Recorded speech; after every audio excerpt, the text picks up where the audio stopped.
Pleased to open this last panel. And it's for a very small audience, so I consider you to be the real professionals, the ones that really stick it out the whole day through. Now, I'm Tielemans. I'm a partner in the law firm of Covington and Burling here in Brussels, but that's probably less relevant for this panel. I am especially a board member of the International Association of Privacy Professionals, IAPP, as we usually refer them to, and it's IAPP that took the initiative for this panel. The title of this panel is From Privacy Professional to Privacy for Professionals. The title suggests, and that's also my experience, that privacy is expanding, it's evolving. And I think that's correct. I remember the days when many companies had nobody doing privacy. We then moved, if we were lucky, to a 20% job role, maybe a 50% job role. We then saw full-time privacy professionals, and we now have in many organizations full-fledged privacy offices with several people doing privacy full-time. But we see a new development, or maybe we discover something that's been happening for a long time. It's just that we, compliance people, we never saw it. Privacy is no longer confined to the privacy office. It's no longer this hermetically closed subject. We see many other professionals that are dealing with privacy and that need to know about privacy. We heard of the previous panel, which was a very good introduction to this panel, I think. We heard the people dealing with internet. They've been dealing with privacy for a long time. As I said, I think it's just the compliance people who never noticed it. But it's not just the IT people, it's the security people in organizations, HR, finance. I see from my end that when I get calls, I used to get calls from the legal department, from the compliance department. Now I get increasingly calls from HR people, from IT people, from security people, you name it. Privacy is expanding.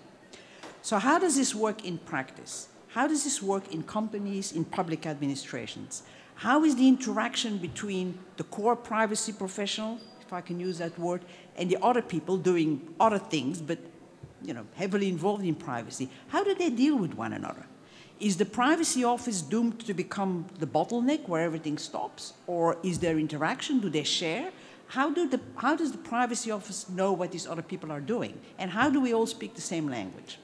That's what this panel is going to be discussing, is sharing their experiences with you. And I'm sure this is an ongoing process.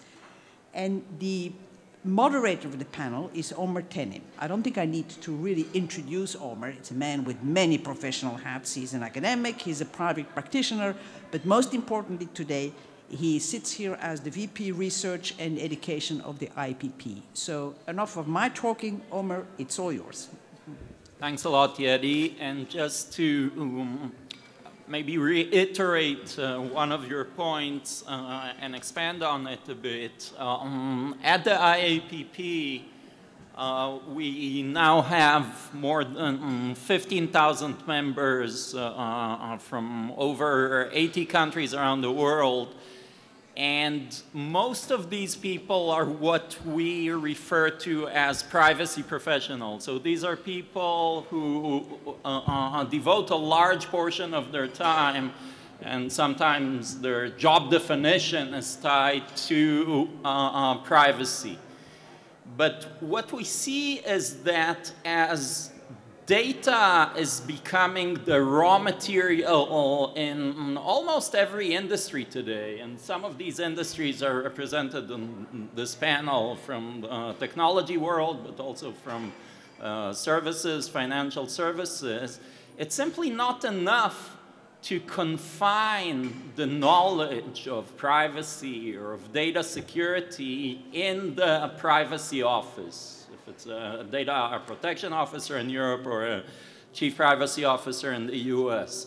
And more people who are non-privacy professionals, so for example, HR professionals and people in the finance department, and then sales, and of course marketing, up to senior management and the board, need to know something about privacy because it's becoming a major business issue for almost every business out there. So what we do at the IAPP is we have training and we have certification and we have education initiatives and publications. And these were initially intended for privacy professionals, but as the title of this session suggests, we think they are now going to expand in order to reach other professionals and get them steeped in privacy. So we see the numbers greatly increasing for people who should be and will be interested in privacy. So with that, I want to introduce the other panelists, and I'll start with your right. So Yeti, actually, you haven't been introduced. Yeti Tielemans is, I should say maybe the Yeti Tielemans, is a member of the IAPP board. She's a lawyer here in Brussels, a partner at Covington and Burling, focusing mainly on privacy, right? Next to Yeti is Simon Hania. Simon is corporate privacy officer at TomTom, which is a maker of GPS and location equipment. Next to Simon and next to me is Philippe Renaudière. Many of you know Philippe as the former head of the data protection unit at the European Commission. And since he's left that role, he's taken the role of data protection officer of the European Commission. On my right, your left, is Tobias Bräutigam. He's senior legal counsel for privacy and awareness at Nokia. And he's actually currently on sabbatical working on a book on government access to information in times of big data. And on the left side, we have Vivienne Artz. Vivienne is Managing Director and Counsel for Privacy, IT, and Technology in the EMEA region at Citibank. The way we structure this is we're not going to have any presentations. We're just going to have conversation. And I want to maybe start with, well, actually, I'll refer this question to all of you, but maybe start with Vivienne. The role of the DPO. There seems to be a tension with respect to the role of the DPO as to where exactly to place this officer. Is the DPO a little regulator, a policeman who's sitting within a company, basically an outsourcing of the regulator function? Is the DPO an advisor? And even if he's an advisor, what kind of advice does he give? Is it sort of the legal opinion type of advice, which is intended to disclaim liability and, you know, to make sure you are exempt from liability for certain activities? Or does he give ongoing advice? Or perhaps should the DPO be part of the operational team, actually engaged in what we call privacy by design? What do you think? Thanks very much, Omer. I think it really depends on your organization. I think that organizations are finding their own way. And certainly as a financial institution, we've been finding our way as well. As a financial institution, we have a huge amount of structure. So there's lots of different places that privacy could sit. For some financial institutions, it starts off in legal. And certainly for ours, that's where privacy started off, was in legal. Compliance is another really good home for a privacy role. Not all organizations have a compliance function. It's obviously highly developed within the financial services sector. So that's a really good place because they interact with the business on a regular basis. Risk is a really good place for privacy to sit. Risk's role has shrunk and expanded over the years. But if you think about what data privacy is all about, it's about managing risk, managing data. So risk is a really good place for it to sit. For many organizations, privacy has sat in information security, and I don't think that's the right place for it at all. I think information security, certainly not in a financial institution, information security is part of privacy. It's really important. But the information security people, focus on only one aspect of privacy, and I think it's just so much broader than that. I just don't think that that's really the right place for it to sit. So we struggled with this for a very, very long time. Where should it sit? And everyone wants it to sit in legal because this is great. You go to legal, if they say it's okay, then you've got your tick in the box and off you can go. So having privacy sit in legal sounds fantastic because if you get the legal green light, then all is good. But I don't think that legal is the right place for the whole of privacy to sit. I think legal plays a hugely important role in privacy, and you need to have that advisory component. But at the end of the day, lawyers give advice. They'll check your customer terms and conditions, they'll check the contracts with vendors, they'll advise you on your policy, they'll get you right on the legal issues, but there's that whole other piece about actually doing it. And legal doesn't do in that way. Legal advises and does the terms and conditions and the contracting, but they don't do.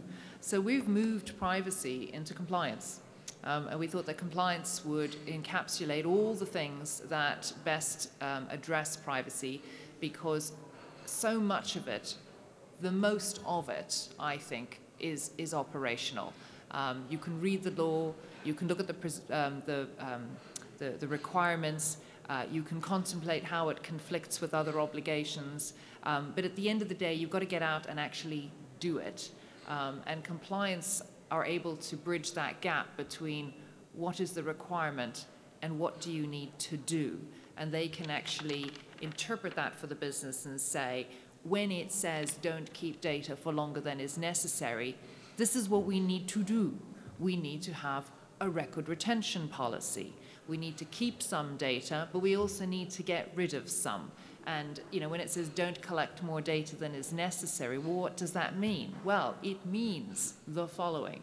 So I think that it sits really well in compliance, but I'd be interested to hear what the other panelists have to say, because again, compliance is very much an organizational element of the financial services sector and other sectors, but it doesn't cross the board in terms of other industries. So I think for me it's compliance. So maybe a short follow-up before we turn to Tobias. If we look at my trichotomy of whether the DPO is a little regulator or a big regulator, a legal advisor, an advisor, or part of the team in operations, it sounds to me that compliance is still a little regulator. So, it's compliance. You go to check whether you're complying and not complying, and someone gives you a stamp of approval or disapproval. Is this right? Do you see your role in the company as being a little regulator, or are you more closely ingrained with the operational processes? I think it started off as being an advisor. I think under the regulation, it's looking more like an internal policeman, and I just think that that's bound to fail. It can't be the bottleneck. It can't be the group that you have to go to get sign-off on your project, and then they say no, and then you end up with blown budget, dissatisfied business, and non-delivery of projects. That just doesn't work at all. My personal view is I think privacy needs to be integral to the business. I think it needs to be alive in the business. I think compliance gives the direction, but ultimately it sits with the responsibility of the business. But that is a huge challenge, and I just struggle to see how we take the massive proposal of the regulation and translate that into something that the businesses can actually live and understand. But ultimately it has to be with the business. compliance can give the advice, the direction, and they give hands-on advice in a way that legal can't. So, you know, I'm not looking to skip out of my job anytime soon. I think there's a really important role for legal, and I'm going to be working very closely with my compliance colleagues, you know, to get the interpretation right. But ultimately, yeah, it sits with the business. I'll talk to you a little bit later on perhaps how we did our binding corporate rules, because there's a good example of how we actually moved something from theory to practice and gave it ownership in the business, which we felt was really important. Okay, great. Just a short question, which I'll ask maybe all of you. How many people do you have actually working on privacy? And who do you report to? I assume it's the head of compliance, but does that person report to the GC or to someone else? It's a global financial organization with some complexity. If I try to think how many people do we have, not everyone does privacy full time, but I would estimate probably about 50. 50? 50. Universal, global, or EMEA? 50 globally, but if I take all the country councils who also have to focus on privacy, then you can add another 100. Okay, and you report to head of compliance and then... Head of legal. Head of legal. Yeah, no, the challenge is that in our organization it's moving, so each of those would report into either legal or compliance depending on where they sit, or actually within our operations and technology business. Because that's one of the interesting things about data security and operations and technology is that it spans across all the businesses. When you have a large organization, you end up with little fiefdoms as well. So, you know, you can't have a function that is cross-business sitting within a specific business. So you have to find a cross-business platform for that. And functions like, you know, legal compliance and operations and technology and risk are ideal locations then for roles like data protection. So yeah, no, it is an increasingly large part of many people's roles, and I would say that the number of people involved in privacy within the organization, advising or doing, increases all the time. Okay, great. So from a global American-based financial services firm to a European technology firm, very different environment, I guess. What's the privacy office like in Nokia? Yeah, hello. First of all, I'm glad to be here. I'm replacing Mikuniva, who was on the program, so just you're not confused. At Nokia, how it's organized is that the Chief Privacy Officer, we split that role. So we have an accountable person who's a board member, that's Louise Pentland, and she has several other functions like IP, legal, compliance, and others. And she makes sure on really the board decisions that privacy is represented. And then we have a more operational role, the Chief Ethical and Compliance Officer, who, you know, as Nokia likes to make things a little bit twisty. So this is the person in legal and who heads the privacy function. We have experimented quite a lot with that, and I remember a discussion back with Mikko around 4 years ago when we were thinking about, well, how do we actually make sure that it's not just us two having great ideas and no one is doing what we want to do? And to address a little bit what Vivienne said, she says, well, if legal is kind of a tick on the box and people come and then you say no, that's not going to work. Well, let me tell you why it's not going to work. It's not going to work because they don't come a second time and they still do the stuff. That's why it's not going to work. That means, on the other hand, if you decentralize that function completely, you lack consistency. So you want, you know, at Nokia, you want to have a consumer experience on the web, you want to have it on the phone, on other business, on the location business, and so forth. So if everyone does its own in a way, it's going to look very messy. Yeah? So you need to have as well a central function. Now, what we came up is, and this is a metaphor, to think about two different ways to do this. So one was like, we thought the organization is a triangle, so all imagine a triangle, and this yellow spot on the triangle, like a cheese, like a Gouda maybe, in the triangle, that would be the legal function. but there's nothing else. So we said, okay, we need to kind of spread this a little bit in the organization. So imagine a second triangle where there are little dots of yeast, if you want. So we need, like yeast in a bread, we need to go through this and have privacy everywhere. This is making me hungry. Yeah, but I guess like the metaphor is kind of tend to go there. But at least it's all about food so far. So how do you do that? So okay, then the idea was, okay, we need this central function. So we have a chief privacy officer, with names changed a little bit during the last few years.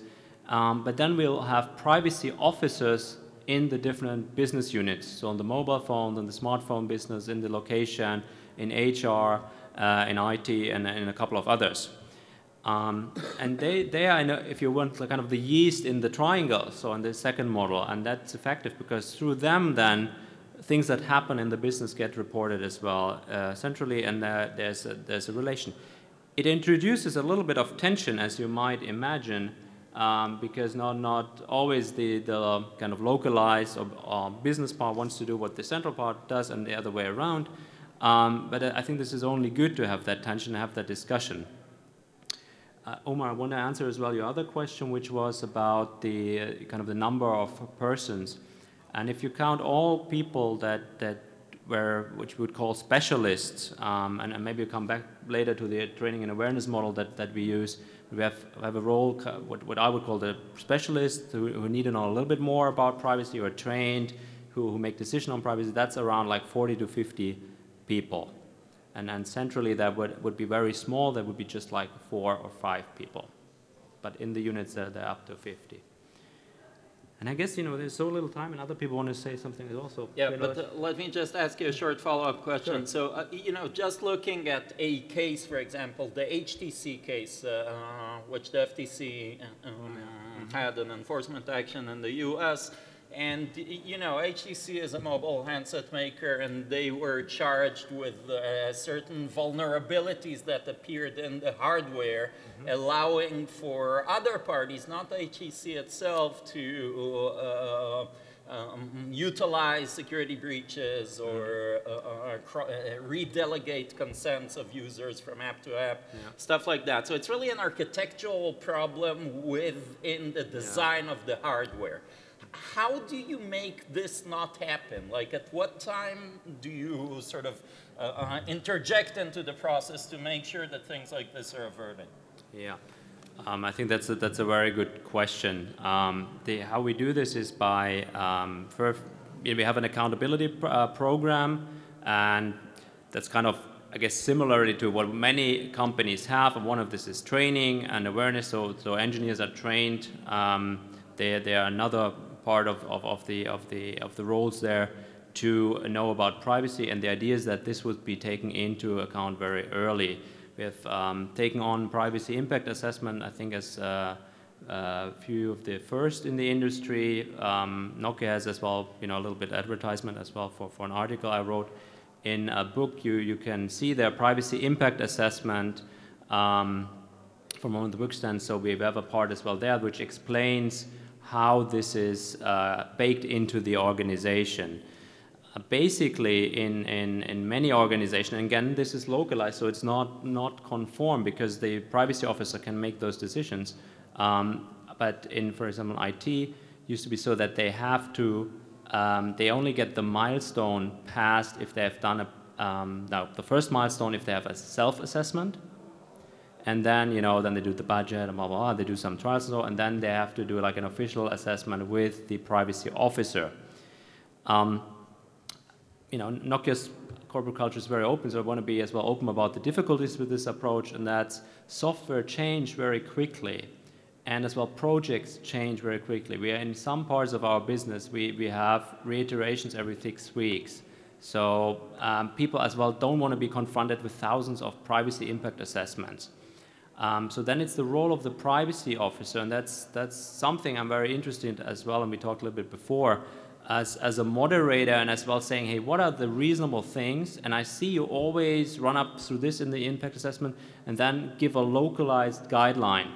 And the guideline could be very low-key, it could be a wiki, or it could be, for the lawyers, it's usually a Word document, for the marketing people, it's a PowerPoint, and for the engineers, it's a wiki. and say, well, you always have those problems, and we call this privacy engineer, and here is a solution you can adopt. And this is then spread in the network of privacy officers, that the same problem isn't done, solved again. But we have one solution, and we apply this solution. Can you give a specific example? Well, there are a few. One is, for example, with the marketing consent, the implementation, so that there is one way we collect the consent. And there isn't like every program that wants to do some marketing, and you know, this is one of the ways the industry as well finances itself.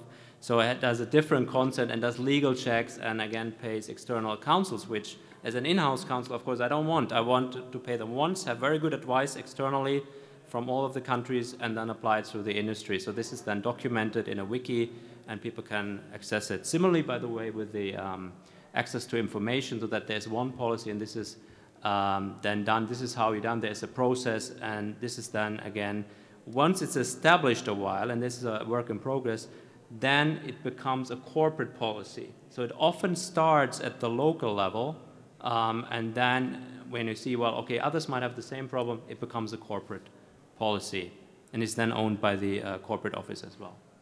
Thanks a lot for that. So, Philippe, my intuition tells me that the European Commission doesn't have a wiki for legal recommendations. You've really seen both sides of the divide, I think, because on the one hand, you were at the very top policy level in the enviable or unenviable job that Marie-Hélène Boulanger has today. And on the other hand, you then leapt into the actual compliance and implementation, you know, basically practicing what you used to preach. So tell us about the difference. Exactly. Thank you. It's an interesting situation to be indeed practicing or putting in practice what you have tried to impose to others. And in a way, it would have been better the other way around, starting first by practicing and then on the basis of your experience formulating policies. But okay, that's not always the case. Generally, I think it would be better to live life the other way live around, life starting and then, gold yes, and becoming exactly, yes. Now, at the Commission and in other EU institutions, the role of the data protection officer is very precisely defined in a piece of hard legislation, in a regulation which defines the role, the function, the task, the power of the DPO. So that gives us a strong basis to work. We are certainly not an outsourced supervisor. We are not agents of the data protection supervisor. We have to cooperate with him.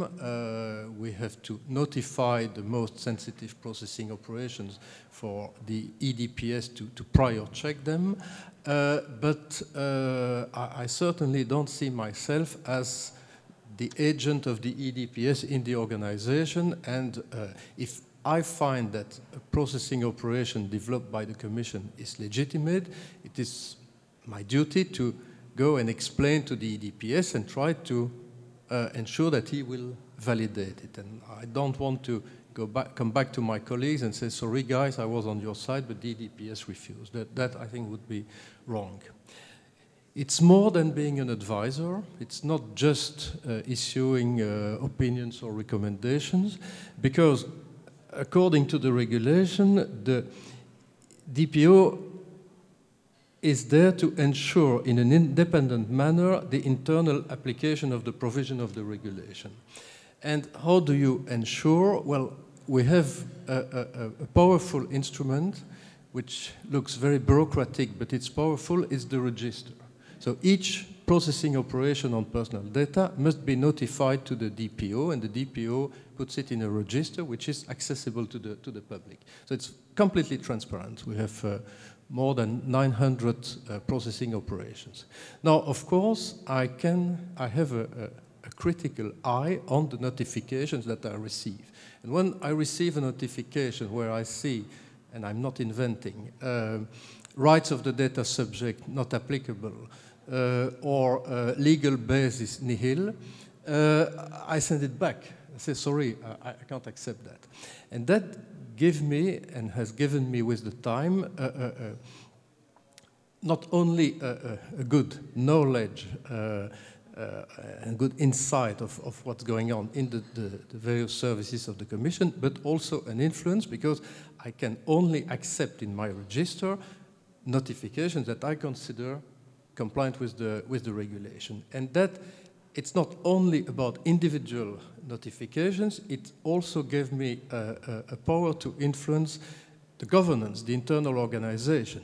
Because of course, you can consider that when you organize a meeting and you send invitations to participants, you are processing personal data. Does that require a notification? No, that would be a complete nightmare. The register would contain, I don't know, 50,000 entries, and that would have absolutely no interest. So that gives me the possibility to issue guidelines to harmonize administrative practices. Now, again, it's very bureaucratic. It's interesting to see that in the new regulation, the duty of notification will be abolished. It will be replaced by the concept of documentation, which is not completely clear. I can tell you that in the EU institutions, and certainly in the large institutions, you have a full documentation of the processing on personal data performed by the institution. So that's powerful. Now, am I a member of the operational team? Certainly not.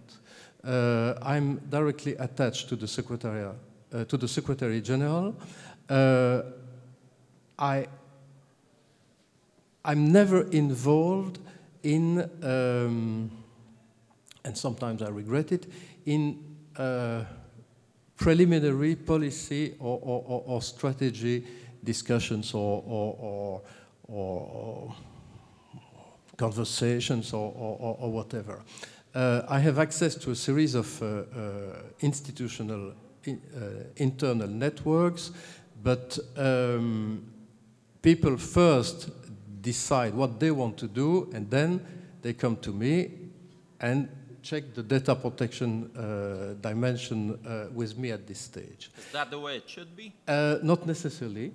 I think that it was probably the way it had to be in the beginning, because you had to start somewhere and you cannot go everywhere and get involved in any type of projects, also given the extremely limited resources, because the resources are basically myself and two assistants. So it's extremely limited. I have one correspondent in each Directorate General, so I have a network of 35 people. These people are not working full-time, and not all of them are extremely, or can be considered as privacy specialists. We are making a lot of efforts to have this function of local data protection coordinator recognized and give them more visibility, but there is still a lot of work to do. Now, and that, for example, brings me to the issue of privacy by design. So far, my influence on that has been completely, almost inexistent. I can preach, but there I'm just preaching. Maybe I stop here to give you some time to intervene. That's kind of striking to me, because basically it means that the European Commission isn't practicing what it preaches, because, I mean, these concepts are concepts that the European Commission is basically trying to deploy and implement and even export to other parts of the world. But here you are in the heart of hearts of the Commission, and you're saying it's not implemented there. Yes. See, I cannot say no, so I suppose I have to say yes. No, it's a problem, but I don't think it's necessarily restricted or limited to data protection. It's sometimes easier to formulate ambitious policies and concepts than to put them in practice. It is certainly the case that data protection now is considered as a legal requirement or a source of trouble that it's better trying avoid. but not something that you have to take into consideration as a real part of the policy designing, policy making process. And certainly having the data protection officer involved at an early stage, it's still not the rule, it's rather the exception. Of course, people who have faced difficulties, who have been in trouble, are of course more open to avoid problems in the future, and then they ask my intervention, or they ask my opinion at an early stage. But again, it's more, it's not a common practice. And it is a bit also, if I may, the result of an approach of compliance which is based on this concept of register. So if we are sure that all our processing operations have been identified and comply with the regulation, we have a legal base, they are legitimate, they are necessary, they are proportionate, the rights of the data subjects are correctly expressed, the people have a possibility to exercise their rights and so on, the retention period has been determined and is respected, and then we have achieved full compliance. Moving to a more proactive approach remains to be done. But it is also because our own supervisory authority has encouraged us in doing that by judging the progress or the compliance of institutions by the rate of or the percentage of processing operations duly register in the register. Yeah, that's striking. So it gives an impression. So at this stage, I would say we are largely at the stage of formal compliance, and we have another test. We have very few complaints of data subjects. So we can assume that we have ensured a fair degree of compliance. But that does not mean that we necessarily take the best decisions or the more pro-privacy decisions when we formulate new policies or we design new IT applications, for example. Would you say then that a system or a framework that's built from the ground up, from the business needs or the technological needs, and then sort of weaves in privacy solutions to problems as they arise, may be preferable to a system that's very top-down, you know, sometimes heavy-handed regulation, as you say, registration-based, and which really inevitably makes this a compliance sort of box-ticking function? I think that, and certainly, we are still talking about a very new set of rules, because the regulation entered into force in 2003 and well, 2002, but basically we have 10 years history, and in an organization like the Commission, 10 years is not that long a period. So I think that we have now reached the end of a first phase, where we can say that normally we should not be surprised by a major data protection issue, leaving aside the problem of security breach or cyber attack, which is another part of the problem. But it's certainly worth now considering moving to a second phase, and then there I'm extremely interested in the progress of the reform of the data protection regulation, because the moment it will be adopted for the member states, the same principles, the same concept will have to be adapted and implemented by the EU institutions themselves. will it be through an inclusion of the EU institutions in the general regulation or an amendment of the existing specific regulation? That I don't know yet. I think it will be rather the latter than the former. But all those new concepts of accountability, of right to be forgotten, to the extent they survive in the final version of the regulation, privacy by default, privacy impact assessment, all that will have to be implemented in the Commission and in the other institutions, and that will trigger a reflection which will go beyond just being formally compliant. Thank you. So, Simon, you've been incredibly patient and admirably quiet. Just, you know, chime in. Well, you refer to TomTom as being a navigation company, and maybe it's good to introduce how we started doing privacy at that time. It was 2004. We just invented the navigation device that everyone now uses. And actually, that's a pretty standalone device, so not really difficult with regards to privacy. There was something which was a web shop where you could buy maps, and that's about it. So actually, there was nothing like a privacy officer. There was just one business lawyer who did it 2 hours a week, and that was about it. But then things changed. In 2006, TomTom started to do crowdsourcing of a lot of information of its users, location information, and actually came to the conclusion that in order to use that, we needed to buy a mapping company. So the company bought Telatlas, a mapping company. So now we do maps, we do traffic services. And then when engineering that, actually it was done not by the lawyers, it was done by the engineers who came from former Eastern Germany and from Scotland. And that's a good start when you want to do privacy by design, because these guys inherently know what it is to not have privacy for various reasons. So they came up with a solution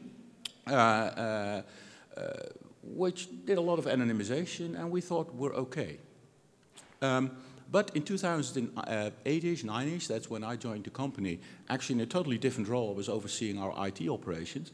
All of a sudden, Apple and Google started to do similar things on smartphones, and we thought, oh, this is going to be a problem, because we could see they were doing things differently than we were. Because we had European thinking of privacy enshrined in already the engineering teams, and they clearly hadn't. So this was popping up with even Vivienne Redding publicly stating already in 2010 that some of the things they were doing were likely illegal. At that point in time, we came to the conclusion we need to act, because at that point in time, it was already very clear that getting this data from our users, which had to be on an opt-in basis, we need massive amounts of it to make it useful. So we need the trust of our users, which means that to us, privacy is not necessarily a compliance thing or a tick in the box. It is part of our business continuity, basically. The trust of our users being able to use their data and rewarding them with great services. So there's an economic angle to this for us. We need our users to help our users. At that point in time, we did kind of an investigation. How are we stacking up? And we came to the conclusion that we had to do some stuff. Now, there was a project that was lingering around, and actually, for some reasons, I had to step out for 3 to 6 months. And when I came back, I said to the guys at the top, because it really helps if you have your CEO understand this stuff, and Harold Gordijn does, he's our CEO. I said, let me do 3 to 6 months, and I'll get it sorted. Well, that took 6 months, and we got it sorted. A lot of the stuff, especially related to notification and consent, we were in progress. And then we got hit, and that's really helpful, with an incident. We were alleged of having the police go with the data of our customers in order to put up speed traps. Well, the reality of that is more detailed. I'll spare you that. But in the end, we got an investigation, which, worst case, could have been quite devastating to the company, because they could, the regulator, in this case the Dutch and in the background the Italian one, they were already practicing their joint approaches. They could have come to the conclusion that the data we had, the location data, was illegitimate, and worst case they would have prohibited them from further using it. Well, luckily, they came to the conclusion in the end that we just had to be more proactive in communicating, which we already know and we're in progress, so we were able to do that. But doing this process to all of our companies showed that privacy is not something you have to do right from the start, otherwise you end up with a processing operation that you can't fix anymore, basically. But it also showed part of our American colleagues what it meant, this concept of purpose limitation, which is very important to understand for them. And at that point in time, the conclusion was we need to make this a permanent role, which I was asked to pick up and get this into the organization. And we on purpose decided not to start talking about where it should sit, because effectively it needs to sit everywhere in the organization. But I do have a line to the top of the organization, and it's a pretty independent, autonomous role. I walk around, I push things, and I have what I call the privacy expert circle, which looks a lot like what Tobias was describing. People in the business who either have been appointed or, even better, have nominated themselves to be my point of contact, my evangelizing point, but also my point of weak signals of something iffy potentially going on, because that's very important to get that information. And jointly, and we're talking about a group of 15 to 20 persons, depending on projects going on, we shepherd the organization in a way. But if things go wrong, I can direct and go to say this is what should be done, and if you don't, we go bring it to the board, and then we make the decisions. We've had that happen on certain occasions. I'm not going to disclose what the occasions were, but we were very lucky that we didn't, because others have been caught with what some of our guys came up with stuff that was great, but we really should do different. That's also part of the role.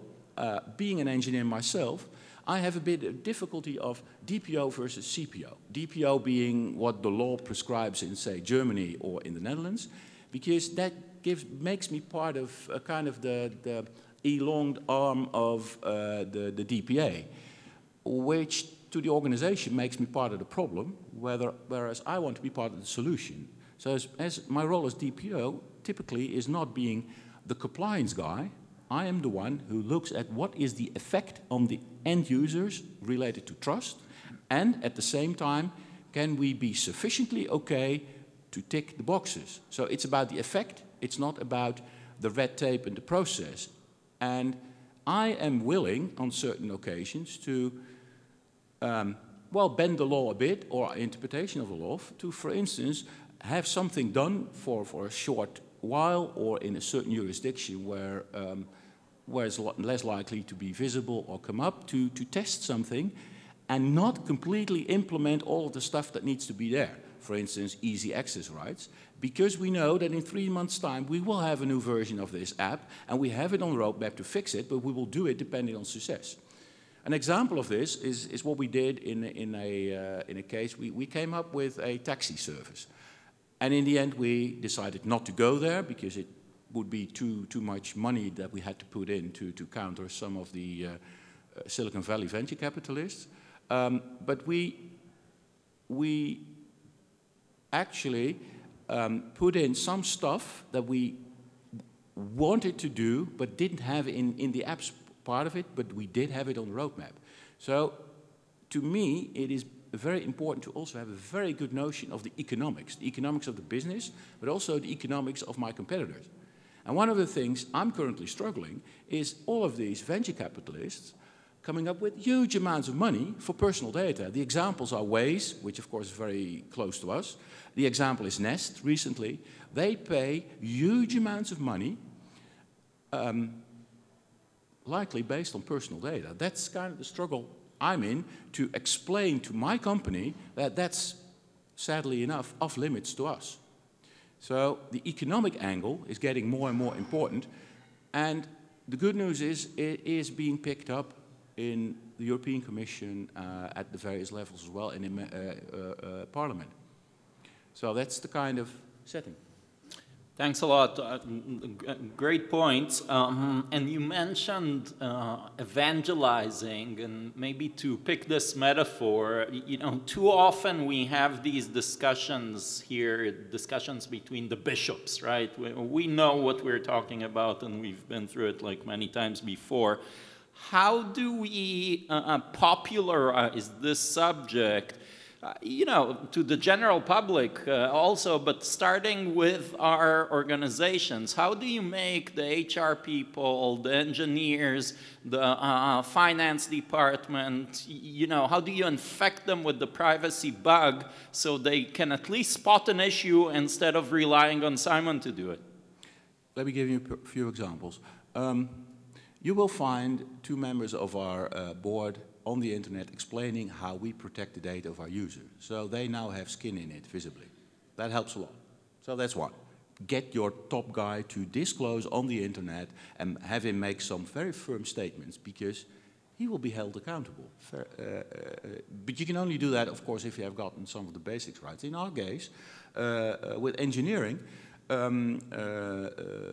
well, the example I often use is with my American colleagues who tend to want to use the data for anything they can think of. I'm basically saying, you know, we are a licensing company. People get our map on a license. You have to pay for it in our case. And we attach users' rights. Consider the data we get from our customers in a similar way. We have it on a license. You can't do anything with it. You can only do what we have. So I try to talk the language they understand.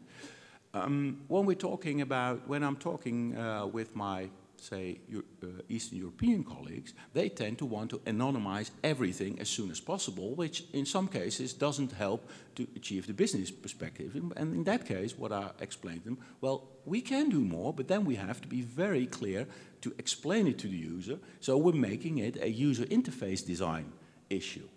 With my user interface design guys, I challenge them to come up with new and innovative ways to come up with a privacy notice. So one of the things we're going to do is, instead of having language, we're going to have an animation that you say yes to, with more information if you want to. And they love it. And it's typically also a nice way to, if there's someone new in a team, so someone coming in who needs to do his, let's say, his induction project.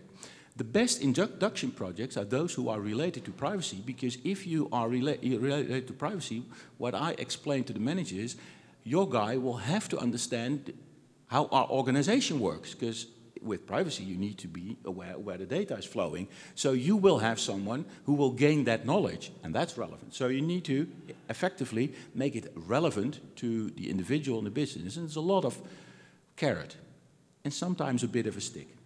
Yeti. I wasn't meant to say anything, but that's beyond me. What Simon actually said made me realize that I've always had, but I certainly have now the greatest of respect for chief privacy officers or DPOs. These are rare animals, because you need to be a psychologist, you need to know the law, you need to be an enabler, you need to be practical, you need to do a lot of things. You need to understand your business, you need to have a direct line to management, but you tell them bad news, but you can't upset them. You need to really know your organization. And I think that one of the things that, I have a list of questions here that we discussed with this panel. And to me, where the organization sits, how you evangelize, and some of the other questions, which I won't give away because I won't take your thunder away. It really, to me, the most important thing, if I had to choose a chief privacy officer, would be what are the personal qualifications of that person? If that person is a lawyer, is he willing to think out of the box?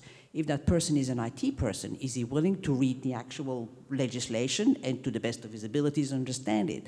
And where the knowledge stops, get in the knowledge. Is that person willing to stick out his neck and take some risk? Because risk is a very important, and increasingly so, an important part of the privacy office. So to me, it's not really where the person sits. Is the person sufficiently high in the organization to get things done and to get the ears of the people that can make things done? Is the person practical? Is he or she willing to think out of the box?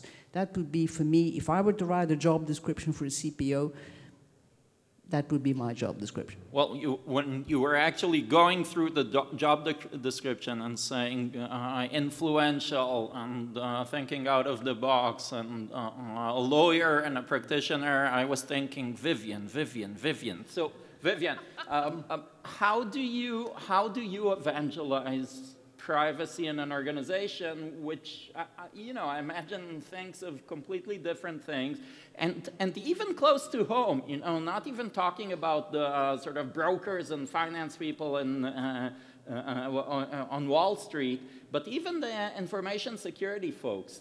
Oftentimes when, you know, you come to the information security people and you tell them, wait, that might be privacy intrusive, they'll look like with a blank eye. Well, what are you talking about? What is it? Oh, it's really challenging. And, you know, everything everyone was saying was sort of music to my ears, although Philippe, sounds like you got a difficult job there. Because privacy, for me, is all about being solutions focused. And what you can't ever do is come to a business with a problem. You come to them with a problem, then they're like, well, you know, like, why are you here? This is not very helpful. If you go to the board with a problem, it's like, oh, thanks for that. Now what am I supposed to do? You need to go to them with a solution. And I think in a large organization particularly, one of the ways which we got privacy on the agenda was going around and making it everyone's responsibility. So you go to operations and technology and you say, gosh, privacy is a real issue for you because of X. It's actually your responsibility. Then you go to the front end who are dealing with the customers. You say, gosh, you know, privacy is a real issue for you because. And then you go to another part of the business so that when it gets escalated to the board, everyone feels responsible. Because if they don't all feel responsible, then you know what? It's always somebody else's problem. And I think that's a real challenge with when you set up a structure in relation to privacy, is that you're often tempted to say it is their responsibility. So it sits in compliance, where it sits with your chief privacy officer. It doesn't. They provide thought leadership. They provide direction and strategy. But at the end of the day, it's everyone's responsibility. And an example of where we sort of tried to put this in practice, we finally succeeded. It took many years. But we were thinking about how could we more effectively deal with our HR data. So you have the whole issue of international transfers. We have all of our employee data. Do we keep doing model contracts? Because as you know, with the HR data, you can't always get consent, etc. And these model contracts were causing us no end of grief. You've got to change them every 5 minutes because your data flows change. You've got to register them in some countries. It was a massive administrative task that wasn't generating any benefit at all. So we took the decision to do binding corporate rules. And the business was horrified. And they said, well, why do you want us to do this? You know, is it going to be any cheaper? No, probably not. Is it going to take any less time? Not initially. So why do you want me to do this? And we said, well, because we want you to do privacy. We want you to make this living in your organization. We want you to be responsible for it, and it'll actually make life easier for you. So rather than having your project, doing your initiative, and then coming to find out whether or not it's right or wrong, or does it need to be fixed, you do it from the very beginning, and you integrate privacy in whatever you do. And I think that's one of the things that we've tried with our businesses is, you know, don't embark on a project until you've figured out what the privacy issues are. And so they know that now. So privacy has infiltrated all of our policies. You know, there's nobody there who doesn't know how to spell privacy anymore. They don't necessarily understand exactly what it means, but they know it's an issue. You know, it's like, ooh, if I'm going to move this data, I better go and check that we can do this. Or if I'm going to build a new system, I better check what the privacy issues are. And that's been incredibly helpful, helping, I suppose, being an enabler for the business to get it right, because then you add value. You never want to be a policeman. You never want to be a roadblock. It's a disaster, absolute disaster. As you were saying, they won't ever come back. Once you've said no once or twice, they're never going to come back and see you. So I think it's all about being, yeah, an enabler and, you know, helping them to find a solution and being solutions focused. So the binding corporate rules nearly finished me off, I have to say, but it took an incredibly long time. It was an incredibly difficult process. It was difficult to meet the very specific European requirements. It was equally difficult to bring around our own people with cultural differences and attitudes. Very challenging. But now they get it. And so they're responsible for data protection compliance for our HR data. And it's fabulous to see them, you know, coming and saying, we're going to do this, that, and the other. I think we've done the privacy piece. What do you think? And it's like, yeah, I think you have. I think that's fantastic. Tobias, you want to comment on this? Yeah, maybe on your original question about how you get the word out. Yeah. And you know, I want to use a cliche. and explain in a way what it means. And that was something as well in the corporate world which I struggled with. The cliché is think about outside of the box. Now, when I was new in Nokia in that role, the first thing I did was print out a T-shirt with a picture on it, strange picture, and went to a meeting where people were wearing suits, and and then they're like, easy to chat up. This is the guy with the T-shirt, and I said, yeah, we know that's the same picture like on our internet. We have now on the privacy internet. Do you know about this? And so that was one way to get the attention. And what I learned from this, and then continue to do that, is if it's stupid but it works, it's not stupid. It's another one of those sayings. An example for that is an e-learning we did then in the training and awareness unit, which was designed around, it was meant to look like the C64 graphics. I don't know about you who started with computers, and it was one of those computers, and they had a certain range of colors. So we did this to appeal to the IT people who, and it was about a little dwarf, and you had singing animals and all kinds of questions, and you could find the amulet, of privacy, which would help you find the quest, and it was called Privacy Pursuit. It was a game, and you could gain points.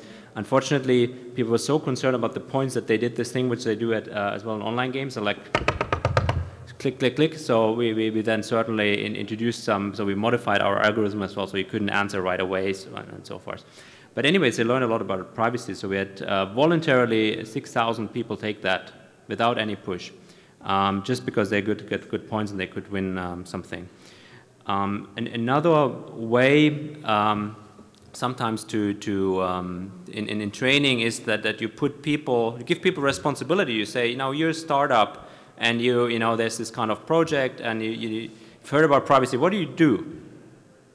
And then everyone expects that there's an answer, and they say, no, what do you do? I mean, I'm honest, what do you do? You don't know. It's a startup. We're all supposed to be like a startup. You hear this in the corporate speech all the time. Let's think out of the box. So what do you do? And then not necessarily a good idea come up, but what comes up is that people remember, okay, this is privacy here. I need to do actively something. There are a lot more of those examples I could share. Last tip, if you're in a similar role, it always helps to have free coffee and something to eat.